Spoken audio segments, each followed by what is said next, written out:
ಯೇಸು ಕ್ರಿಸ್ತನ ಮಹಾಪರಿಶುದ್ಧ ನಾಮದಲ್ಲಿ ನಿಮ್ಮೆಲ್ಲರನ್ನೂ ವಂದಿಸುವಂತವನಾಗಿದ್ದೇನೆ.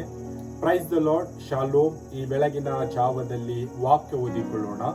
ಪೌಲನು ತಿಮೋತಿಯನಿಗೆ ಬರೆದ ಮೊದಲನೇ ಪತ್ರಿಕೆ 4ನೇ ಅಧ್ಯಾಯ 12ನೇ ವಚನ ಓದಿಕೊಂಡು ಸ್ವಲ್ಪ ಹೊತ್ತು ಧ್ಯಾನ ಮಾಡಿಕೊಳ್ಳೋಣ.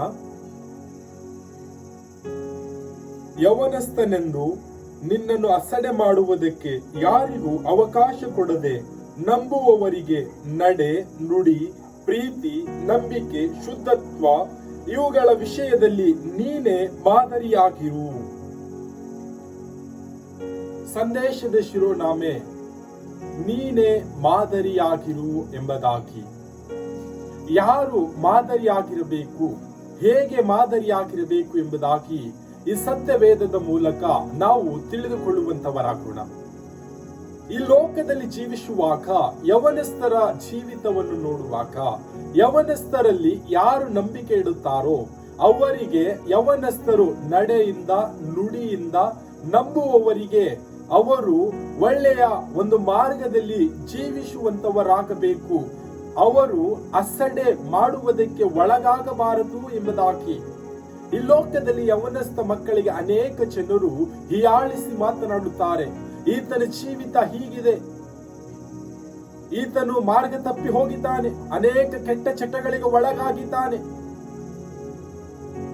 ಅನೇಕ ರೀತಿಯ ನಿಂದನೆ ಮಾತುಗಳನ್ನು ಯವನಸ್ಥರಿಗೆ ಆಡುವಂತದ್ದನ್ನು ನಾವು ಈ ಲೋಕದಲ್ಲಿ ನೋಡುತ್ತೇವೆ.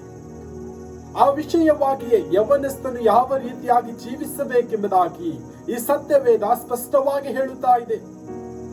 ಯವನಸ್ಥನೆಂದು ನಿನಗೆ ಅಸಡೆ ಮಾಡುವುದಕ್ಕೆ ಯಾರಿಗೂ ಅವಕಾಶ ಕೊಡದೆ ನಿನ್ನನ್ನು ನಂಬುವವರಿಗೆ ನಿನ್ನ ನಡೆಯಿಂದ, ನಿನ್ನ ನುಡಿಯಿಂದ, ಪ್ರೀತಿಯಿಂದ ನಂಬುವವರಿಗೆ ನೀನು ಮಾದರಿಯಾಗಿರು ಎಂಬುದಾಗಿ ಈ ಸತ್ಯವೇದ ಹೇಳುತ್ತಾ ಇದೆ. ಪ್ರಿಯ ಸಹೋದರ ಸಹೋದರಿಯರೇ, ನಮ್ಮ ಜೀವಿತ ಈ ಒಂದು ದಿನದಲ್ಲಿ ಲೋಕದಲ್ಲಿ ಮಾದರಿಯ ಜೀವಿತ ನಮ್ಮದಾಗಿದೆನಾ?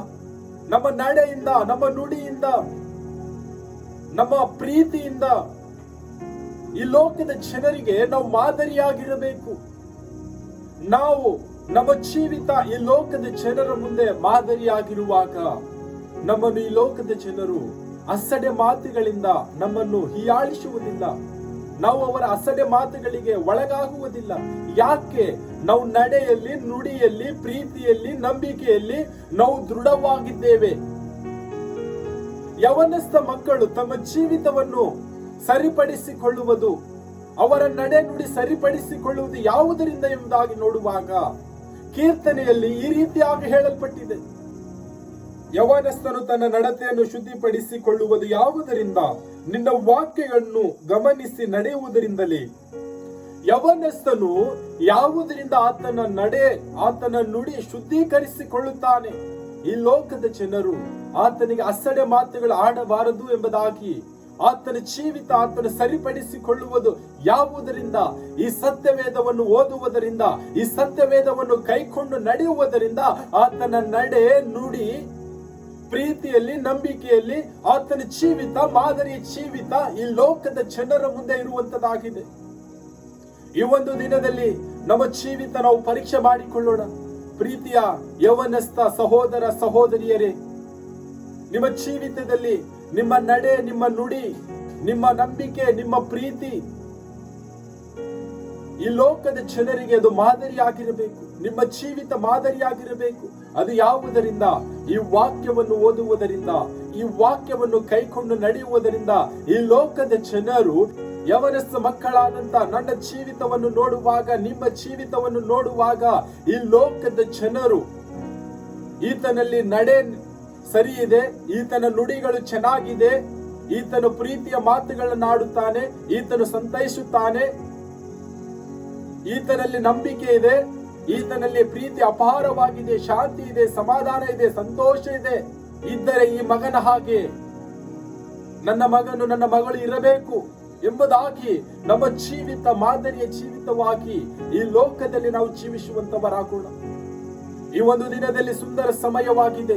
ಈ ಸತ್ಯವೇದದ ಮೂಲಕ ನಮ್ಮ ಜೀವಿತ ಯಾವ ರೀತಿಯಾಗಿ ನಾವು ಸರಿಪಡಿಸಿಕೊಳ್ಳಬೇಕು, ನಾವು ಯಾವ ರೀತಿಯಾಗಿ ಲೋಕದಲ್ಲಿ ಜೀವಿಸುವಾಗ ಯವನಸ್ಥರ ಜೀವಿತ ಅದು ಮಾದರಿಯಾಗಿರುತ್ತದೆ ಎಂಬುದಾಗಿ ನೋಡುವಾಗ ನಮ್ಮ ನಡೆಯಿಂದ, ನಮ್ಮ ನುಡಿಯಿಂದ, ನಮ್ಮ ಪ್ರೀತಿಯಿಂದ, ನಮ್ಮ ನಂಬಿಕೆಯಿಂದ ಈ ಲೋಕದ ಜನರ ಮುಂದೆ ನಾವು ಮಾದರಿಯಾಗಿ ಜೀವಿಸುವುದಕ್ಕೆ ಸಾಧ್ಯವಾಗುತ್ತದೆ. ಯವನಸ್ಥರು ತಮ್ಮ ನಡತೆಯನ್ನು ಶುದ್ಧೀಕರಿಸಿಕೊಳ್ಳುವುದು ಈ ಸತ್ಯವೇದವನ್ನು ಓದುವುದರಿಂದ, ಈ ಸತ್ಯವೇದವನ್ನು ಕೈಕೊಂಡು ನಡೆಯುವುದರಿಂದ. ನಮ್ಮ ಜೀವಿತದಲ್ಲಿ ಯೇಸು ಕ್ರಿಸ್ತನ ಪ್ರೀತಿ, ಯೇಸು ಕ್ರಿಸ್ತನ ಸಮಾಧಾನ, ಯೇಸು ಕ್ರಿಸ್ತನ ನುಡಿಗಳು ನಮ್ಮ ಜೀವಿತದ ಮೂಲಕ ಹೊರಡುವಾಗ, ನಾವು ಜೀವಿಸುವಾಗ ನಾವು ಈ ಲೋಕದ ಜನರಿಗೆ ಮಾದರಿಯಾಗಿರುತ್ತೇವೆ. ಈ ಲೋಕದ ಜನರು ನಮಗೆ ಅಸಡ್ಡೆ ಮಾತುಗಳಾಡುವುದಿಲ್ಲ. ಯಾಕೆ? ನಾವು ಈ ಲೋಕದ ಜನರಿಗೆ ನಮ್ಮ ಯೌವನದ ಜೀವಿತ ಮಾದರಿಯಾಗಿದೆ. ಅದಕ್ಕಾಗಿಯೇ ನಮ್ಮ ಜೀವಿತ ಮಾದರಿಯಾಗಿರುವುದಕ್ಕಾಗಿಯೇ ನಮ್ಮ ವಿಷಯವಾಗಿ ಅನೇಕ ಜನರು ಒಳ್ಳೆಯ ಮಾತುಗಳನ್ನು ಆಡುವ ರೀತಿಯಲ್ಲಿ ನಾವು ಈ ಲೋಕದಲ್ಲಿ ಜೀವಿಸುವಂತವರಾಗೋಣ. ನಮ್ಮ ಜೀವಿತ ಈ ಲೋಕದಲ್ಲಿ ಅನೇಕ ಜನರಿಗೆ ಮಾದರಿಯ ಜೀವಿತ ನಮ್ಮದಾಗಿದ್ದುಕೊಂಡು ಈ ಲೋಕದಲ್ಲಿ ನಾವು ಜೀವಿಸುವಂತವರಾಗೋಣ. ಕರ್ತನು ಈ ವಾಕ್ಯ ನಮ್ಮೆಲ್ಲರ ಆತ್ಮೀಯವಾಗಿ ಆಶೀರ್ವದಿಸಲಿ. ಆಮೆನ್.